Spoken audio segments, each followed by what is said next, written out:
Yeah, we didn't even talk about dogs. So welcome to the Half Pint. And before I forget it, we need to segue into because you talked about sewing, KJ, Yes. and today. I ordered a red vacuum cleaner. Ooh. Where's the correlation between those two? Mm-hmm. Two-stroke.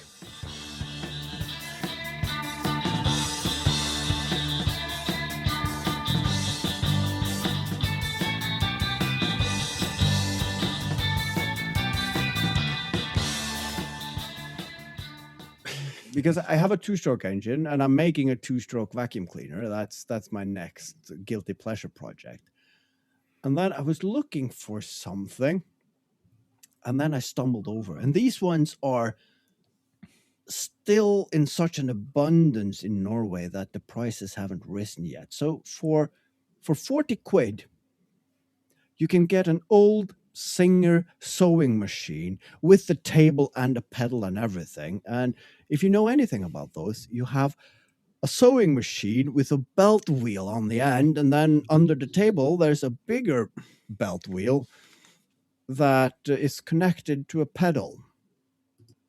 I'm guessing you know where I'm going with this, but if you disconnect said pedal and maybe add a two-stroke to it, because you did get a conversion kit for the Singer sewing machines, where you can get an old electric motor, so you didn't have to use the pedal. But I thought, well, why not bring this a notch further? So I'm still going to do the vacuum cleaner first, but I know that the next one is instantly going to be a Singer sewing machine. So I'm looking for the perfect one. Both of those sound like reasonable steps in the two-stroke saga. So Yeah. yeah. That being said, though, I'm not sure if the vacuum cleaner will be any good. I'm hoping that the suction fan has the same rotation direction as the two-stroke engine, because that is going to make it much more easier to connect. But the Singer sewing machine with the belt, I mean, if it runs the other way, you could just cross the belt, and I just know that's going to work perfectly. I'm going to sew so much. I mean, the sewing machine will be so much more practical and I think technically work better, but you can't beat the thumbnail for a two-stroke vacuum cleaner. That's gonna, I mean, that's gonna look good, no matter what. Because that's the thing, though. More people have a relationship with a vacuum cleaner That as well. than a Singer sewing machine. So if you have two thumbnails, there is a narrower niche for the two-stroke sewing machine paraphernalists and the regular run-of-the-mill vacuum cleaners, which we all are, at least every now and then. And the problem is I'm so giddy about it that I really don't have time to do the giveaway May the 4th project that I should really be starting on today. That you promised your patrons. yeah, that's the thing. I regretted that today, that I posted that on Patreon yesterday, because I saw that Singer sewing machine today, and god damn it. So, but I could give that away, couldn't I? Yeah. But the shipping on that would be... I have called to bring the sewing machine out of the cupboard, because I need to sew some. That elastic that I spoke in the first episode, that needs to be turned. The webbing, yeah, the webbing that needs to be turned into a loop. So that needs to be sewn together. But I remember the last time I used the sewing machine, I ran out of cotton on the bobbin. Is it called a bobbin? It's called a bobbin. It's called a bobbin. The small one. Yeah, the little one that goes underneath. Yes. Yeah. Now, when I got the sewing machine, which I inherited from my mother, I took it to work and asked one of the technicians in the fashion department to show me how to use it. And she took the bobbin out, attached it to the top, somehow, and then magically wound a whole load of cotton onto it. Now that was quite a long Yeah. time ago, and I can't remember how it's done. So I'm going to have to look, have to find out how to do that. But since then, YouTube is a thing, so you Yeah. could probably find a video there. And probably if it's, I mean, is it kind of modern or is it an old one? No, it's modernish. It was it's 20 years old. Yeah, that's modern in Yeah. I would say. Then That's modern. it probably has some discrete but clear arrows or numbers, that sort of thing, in what order you should thread it, and then have the option of going either one way or down, or going back to the bobbin thing that's on the far right. I'll have a look at it. Something else to put on the list. I'm sure you can figure it out, and if you don't want to YouTube it, I'm sure we can help you. I'm sure I can probably use this thing called Google and search for the model number and find the instruction manual. Yeah, or look at any. I mean, just find any sewing machine video on YouTube, because I mean, 95% of all sewing machines, the basic functions are the same, or very very close to it. It's they've figured out how to make it a long time ago, and I've just been making that a little bit better. But the basics are the same. What's new in sewing machines? Not a lot. Well, you say that. I got my sewing machine for my 37th birthday, because people kept pestering me. What do you want? What do you want? I want a sewing machine. And then they just pulled together and bought me a gift card for the sewing machine superstore. So I went there and said, I have this much money. I need a sewing machine. And it's one of the more pleasurable shop experiences, because they really know. It's like going to the hardware store in the plumbing section, and the people working there is the god version of plumbing. They know everything. So of course we chatted a bit, and all right, you're going to do this, mostly that. All right, this is the machine for you, and with the money left, you need this, which is you need spare bobbins and whatnot, so you don't have to re-spool them every 10 years. And and then I went home, and I'm going back there at some point, because they also have courses. And the brilliant thing is you pay £100 roughly. This was a few years ago, for like a 2-day course. But there's no specific thing. Like, you just bring a picture of what you want to make.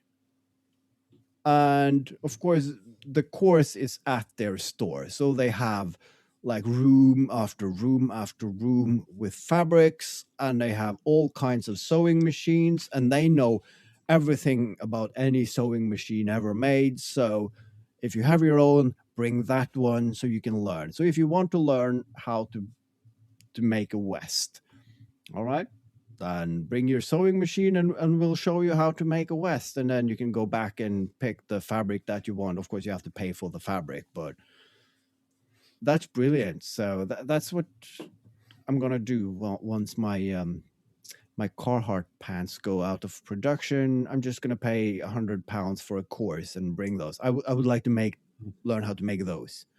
And then they're going to teach me that in 2 days. And then I'm going to be a Carhartt trousers aficionado.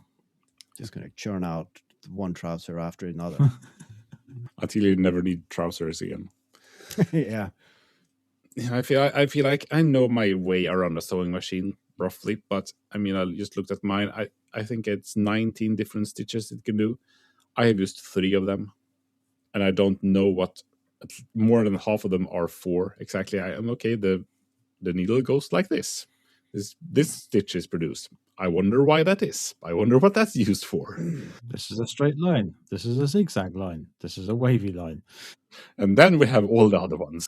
And then it's the next 30 ones this is also a zigzag one, but slightly different. But I can't for the life of me see the difference of them. So yeah, I think my machine has way too many. Well, what I did see though, what I want is an industrial sewing machine for these really heavy canvases. For Yeah. back in the days when I had a boat and you want to sew the tarp, like. But I'm not going to need that. No. And those machines are crazy expensive. And then I fell into a rabbit hole. And now you got CNC sewing machines. Yeah.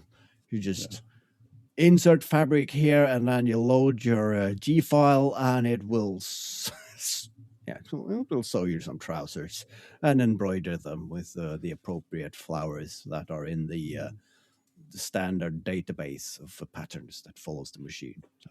Yeah. I mean, the embroidery machines and that sort of thing are cool, but I'm with you. I would much, if I got to choose a sewing machine of whatever kind, I would more go for a heavy duty ones with a walking pressure foot, because I mean that just looks cool to watch it when you sew leather and that sort of thing. Just on one old style that built to last. Those, I mean, they look really good. Yeah, that would be nice to have. Yes, I'm sewing patches on my clothes, but I could sew a heavy tarpaulin for a tank if I wanted to.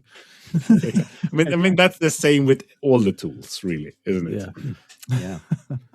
What do I need? I need this small $100 5-watt thing, and then you end up with a 1,000-watt industrial machine that takes up half your house, because you never know. Yeah, I want an Overlocker 9000. That being said, though, they don't look. I'm guessing they're extremely expensive, but they're not very big. The machines that embroider logos on caps. Yeah. Because if you have that machine, you can have that by your entrance door, and then you on AliExpress you can buy 1,000 blank caps for $1.50, I'm guessing, and then you can just have a pile by the door. And like, what's my mood today? And you put it in, and it's like, fuck off. All right, that's right. How many fuck off caps do you have? They're all the same. Don't make America great again. It's make you fuck off again. William Osman has talked about that a lot, because he got a embroidery machine. He is cursing on their podcast, Save the Third, a lot about how programming that is rubbish, because that is the market is very limited for that kind of thing. So it's like very few people making programs for that, and it's like coding in COBOL or something like that, ancient, and nothing really works. Nothing like, I mean, 3D printers and laser and that sort of thing, where you can make G code, and that's easy to understand, that sort of thing. A lot of nerds are working with it, because this is not. There are fewer nerds using embroidery machines, apparently. So you don't get that support network. Busman's holiday chat, very briefly. One of the campuses I work at had just bought one of these embroidery machines, and they wanted me to install the software on a computer so they could run it. And, oh my God, the software. That's more or less what the impression I've got. Yes. Yeah, the software. Yeah, the operating system requirements are Windows 3.1. The most modern drivers were written in 2005. Oh, that's recent. Yeah, and it's just like, I don't want. Is this the most modern, up to date version? So go on their website, and then and the way it works is, they want it. Eventually, I found buried deep in the website a more direct way around doing it. They want you to download this file and write it onto a USB, and then you had to plug the USB into the actual embroidery machine, and then connect your embroidery machine to the network with an Ethernet cable, so it would download the driver back onto the USB that you could install onto your computer. Why would you do that? I mean, I'm casting no aspersions here, but the machine and the software was created by an Italian company, and as we know by their cars, they don't make sense. That being said, though, some part of me really wants software companies to be more like that. I mean, it should have a decent user interface, and be intuitive, but more of them should like, all right, we made this works, let's leave it. Then yes, you might have to do a small patch in 20 years to make it work on the newest of operating systems, but you should not do version 3.5 and then 3.6 2 months later and then 3.7. It's an embroidery machine software. The machines haven't changed since Jesus crossed the Atlantic or whatever. And why do you need all these updates and upgrades? And now you need a subscription. And I just want to put "fuck you" on a hat and go outside and greet the world. How hard can it be? If you look at the Turin shroud, down in the bottom left corner, there is just like a little embroidered "fuck you" and a picture of a cock. Yeah. Same guy. Oh, I love these. I mean, we're still so close that we can talk about it, but Easter eggs in projects or in garments and whatnot, I love it. And this is, I think it's, God damn it, it's 15 years ago. Me and a friend, we went to Australia and we stumbled into a sporting goods store, and they had a sale on a winter jacket. Of course, it's Australia in the middle of the summer. So I bought that and lugged that around through the 5 weeks of the hottest summer in Australia ever. And then I got home and I still discover things in that jacket, small Easter eggs. The pull tab on the zipper is actually an emergency flute. If you're taken by an avalanche or something, or you need to call some rescuers, you could just blow into it. They never mentioned that anywhere. You had to find that. And one of the buttons on the inside, which you can button up the same kind of pants, the snowboarding pants or whatever, and then that button had like one of those. You remember when you were kids and you got one of these bottles for making, like, blowing soap bubbles, and in the lid you had like 2 ball bearings, and you just twist it to try to get the ball bearings to sink into 2 holes. Yeah. They had that in one of the buttons, and I've had this jacket now for 15 years, and I'm still discovering pockets and air vents everywhere. It's fantastic. I love it. That's the dedication companies and people should have, to put small Easter eggs for people to find. It doesn't take much to give people joy. People are quite simple. Yeah. So, Yes, we and not curious. I've been putting Easter eggs into descriptions of most of my videos. Like, if you read this, comment so I know you've read it. Nope. No one. No one reads. No one reads the description. Then again, I don't either. But if I watch a movie, I'm sitting through the entire text because there might be some videos at the end. But also, if it's a Monty Python movie, it's just as enjoyable to read the the after text or whatever it's called. The end credits. End credits. You can find recipes for anything there. Nuns that weren't in this movie and that sort of thing. Yeah. I remember from, I don't know what was it, Hot Shots or whatever. Yeah, me and we are forcing our kids to sit in a movie theater as well, because nowadays people just, as soon as the first credit start to roll in, they just up and go.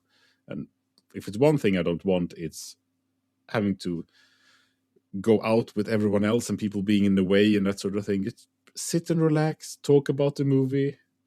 What did you like? What did you like? Oh, was it that actor? Where did we see him before? And then you can stroll out in all peace and quiet, and everyone else has already left. Yeah, that's just bad cinema etiquette. Although in some cinemas you go to, we're definite, stay to the very end of the credits people.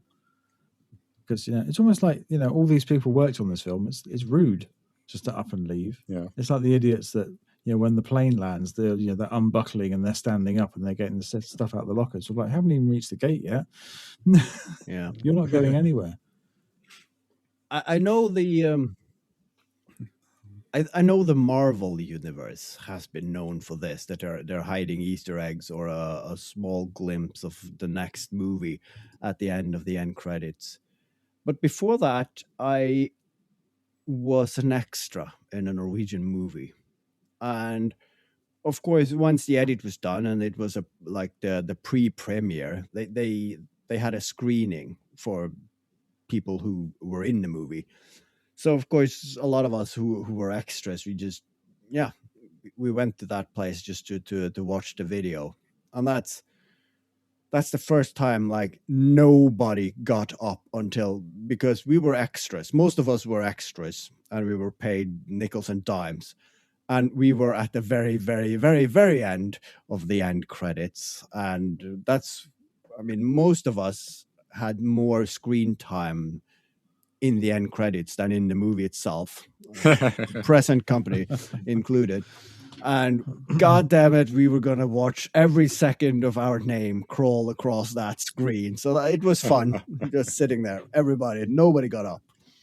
Yeah, if you go and try that at one of the big multiplexes, you can see the ushers standing by the exit there, waiting, and we got a pair of credit watchers here. Come on, will you please just piss off? We've got to pick up all the popcorn and empty cups and vomit and God knows what else has been left on the seats before the next showing, which starts in 10 minutes. Off. I have paid for the entire movie. I'm going to watch the entire movie. I'm going to watch the whole film. Do you? I'm hoping that they don't, but it must have crossed their minds when they're vacuuming up all that popcorn to just put it back into that popcorn making machine for a reheat. Do you mean that their vacuum cleaners have a popcorn box attachment that you take it out as a full one and put it back? It filters out all the fluff. Yeah. And hair and dead skin. But I mean, if you have like a cyclone one, then of course you separate all the fluff and everything, and then it just you can probably tune that. And tune it for the exact weight of movie popcorn. Everything heavier and everything lighter goes to a separate one, but the popcorn goes to. Imagine that! I've got a whole network appearing in my mind now. Pneumatic delivery tube systems.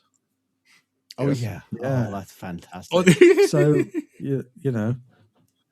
these vacuums, they're like little portable vacuums, and they just shove the cartridge in a box in the wall, and then just and it just disappears all the way back to the foyer, and it just like gets forced into the bottom of the popcorn machine. What I mean, one thing is sitting in the cinema and you can order stuff and you have tubes to every seat, but that would be a shopping experience. I mean, I would go this shopping mall I would go to where it's just a booth and a tube. That sounds wrong. And then you just order things online. Careful what you say. And then it just arrives. And then you go into this box and it's just a hole in the wall, and then you get served. Booth. There's a curtain and a hole. And anything you want can go through this hole. Oh, never mind. But I know there was this one hospital that in Norway where they build a new hospital and then they moved everything over, and even the new hospital have this delivery system because it's fantastic, because they still have to do manual stuff and send medications crisscrossing, and it's faster than moving or having robots delivering it. But then of course they dismantled the old system and just chugged that. But I mean, if I were around that day when they drove out 15 container of these vacuum cube systems, I would have a vacuum delivery system in my house today. The wife might not approve of the aesthetics of it, but my God, it would have been effective. I mean, for your garage that you're going to build, you're going to have some kind of dust collection. Could you make a vacuum tube system as well, so you can send yourself messages from one side to the other? I mean, you could, but the problem here, the flaw is, it's a bit like, once I got adult money, because I was a kid in the 80s and I watched E.T. And of course, what I wanted most in my life was a walkie-talkie. But these were crazy expensive, and if you had one, none of your friends had. And then, of course, once I got adult money, you could go to the hardware store and for £20 get a set of walkie-talkies with the decent range, quality, and whatnot. And then you realize it doesn't help if I have two. There is still talking to yourself on a walkie-talkie is just a feedback nightmare.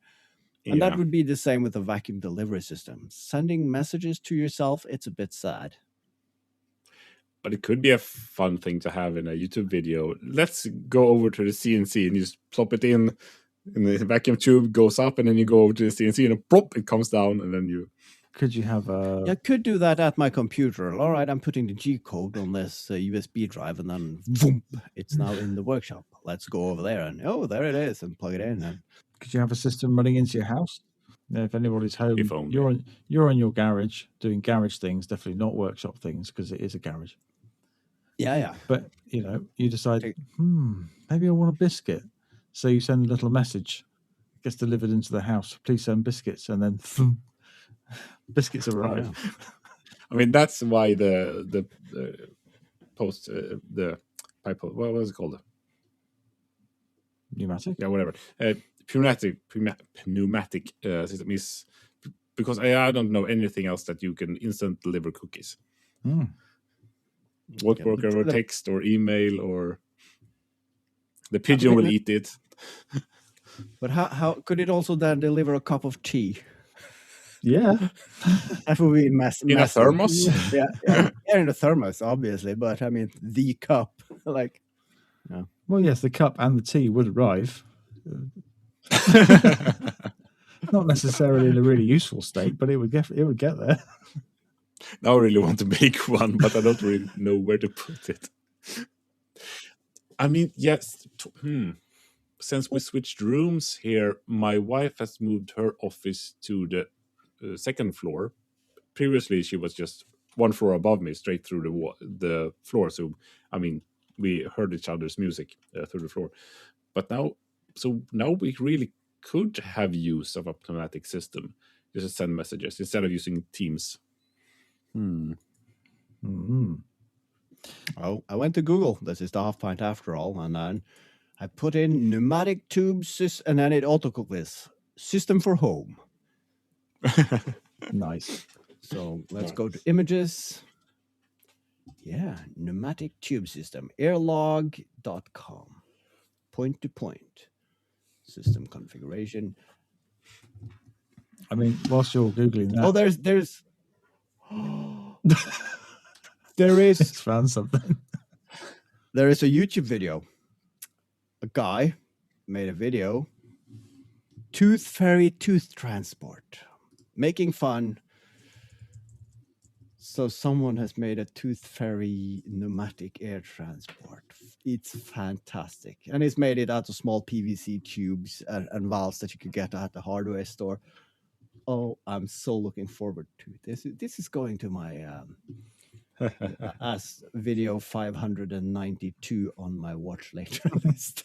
I mean, in a similar but not the same but related idea, on the Tom Sachs Discord, someone has created a device which is a Raspberry Pi attached to a thermal receipt printer.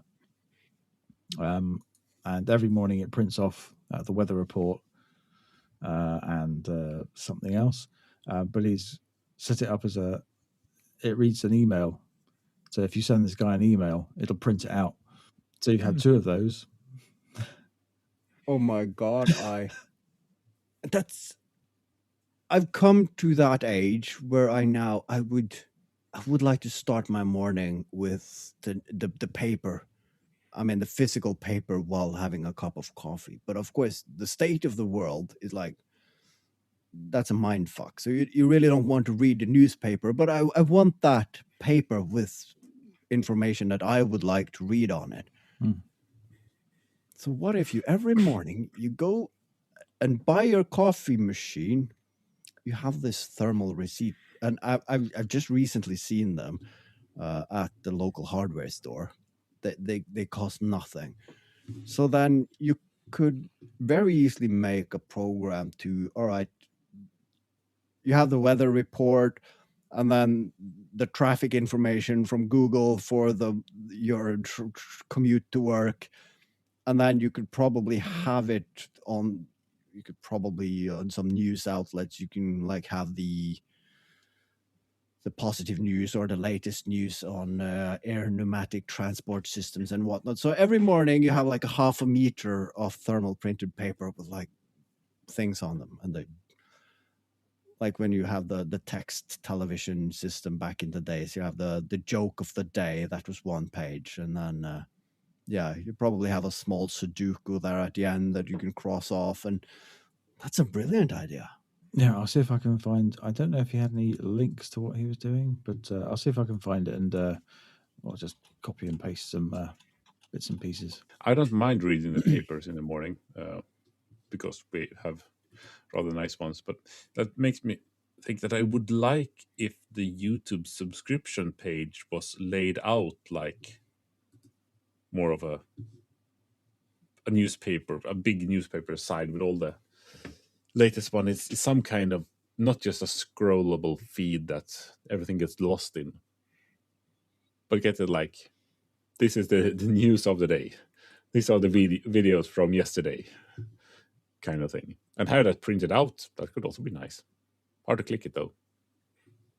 Yeah, it's hard to hyperlink on the thermal paper, but you can probably figure that out, I'm sure. Hackaday thermal receipt printer. I mean, someone has probably already done the thing that I want to do, so I don't have to. I'll just scroll back a fair bit here.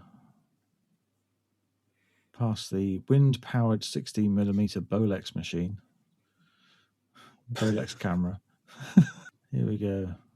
I keep seeing people using a Raspberry Pi and receipt printer to print out messages and to-do lists. I made this one as a fax machine. It prints messages from email or a text. Also at 6:15 every morning, it prints the daily report of the weather, sports teams, scores, and stock market information. Yeah, because I remember that was a big thing in the olden days of the internet. You could make your own, but there was also some companies that they made a start page. So when you turned your, to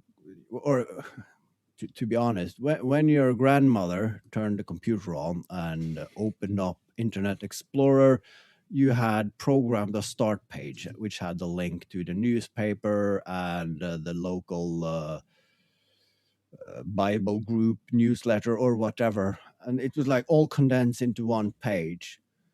And that should be relatively easy to set up today as well. And then you just have a script that it updates all this information, and every once morning it just dumps that as a PDF and sends it as an email to a dummy account that just automatically prints it to a thermal printer. So it shouldn't, I mean, there are probably 1,000 ways of doing this, but it shouldn't be difficult. Define difficult. Yeah.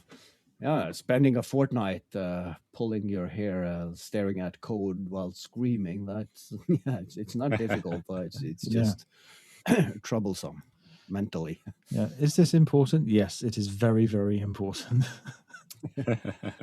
Because I need daily weather reports to print at 6:15 every morning on this 3 centimeter wide piece of paper. And that's the problem. There is a lot of people around, but no one would understand the struggle. No. They can see that you're tired. Didn't you sleep well? No. Why? I can't tell them that I was up until 4 a.m. trying to program a thermal receipt printer to give me the joke of the day. You could. Yeah, I Good. mean, And then they get that sort of real sort of glazed over expression that says, "Oh God, I wish I hadn't asked you." you will get the same result as at 4 a.m. when trying to get that code to work. It was just syntax error. It would not compute. They would not process. So try again. Or you compile and everything looks good, and you test it, and you just get several kilometers of random junk coming out. Because when those things get going, you have to be really quick off the mark when you realize, yeah, this is not what I want, but it is just spewing absolute nonsense out at you. Turn it off, turn it off, turn it off. Oh, on the 5th of January, 2025, so it's barely a year ago, someone posted a video on Reddit. I built a tiny newspaper printer, and there's a picture of, you guessed it, this retro printer creates my daily newsletter and more. Oh, this is... Oh yes, we are falling headfirst into the dot matrix thermal printer rabbit hole of the internet. Can you now combine this rabbit hole with your pneumatic glory hole? So, and there, Phil nailed the title. I thought we already had it, but no, that one's better.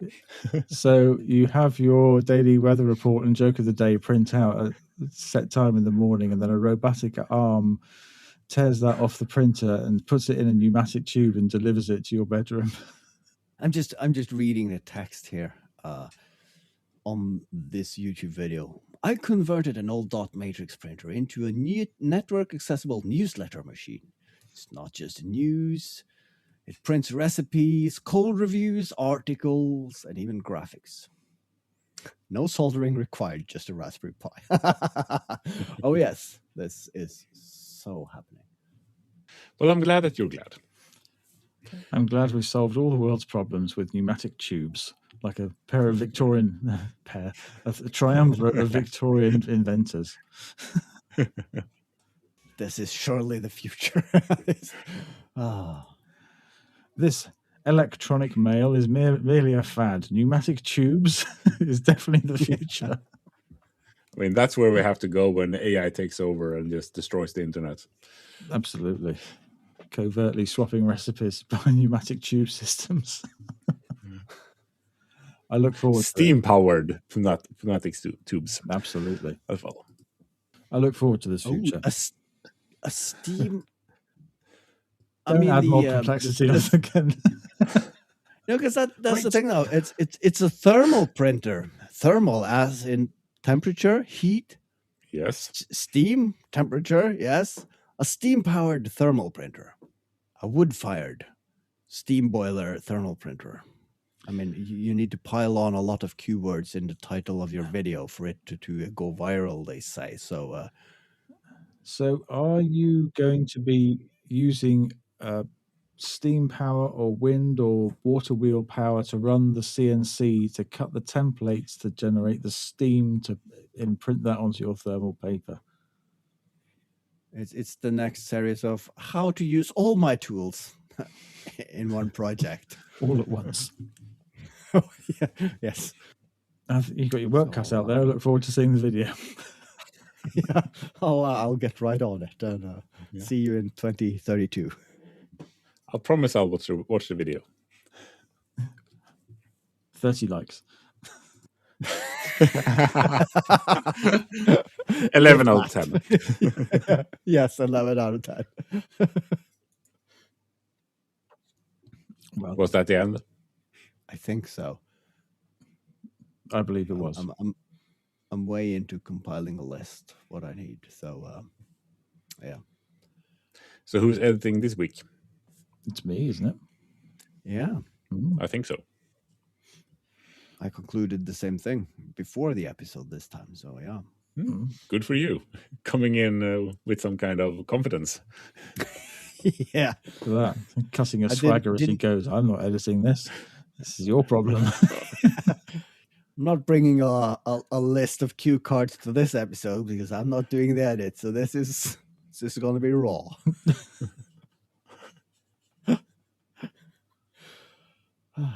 Raw dogging an episode. I'm gonna refrain from. Is that? Yes. Yeah. Yeah, I'm gonna refrain Well, from Depends what you say next. Really. combining that sentence with the pneumatic tube glory hole thing, Bob.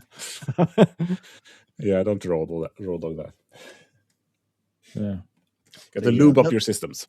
The listeners are smart enough to connect the dots themselves. So, good night. They're already been there and went somewhere else. Yeah. Oh, exactly. This is playing on the podcast app, alone in a darkened room with no one listening. Is that then a little bit like that tree that Tree in the falls forest in the wood? Yeah. Does it make a sound if no one is there to listen? If you upload a podcast and no one listens to it, does that make Schrödinger's podcast. Exactly. We're recording this podcast, which will get written onto a USB stick, which will get placed in a pneumatic tube and then fired into a lead box.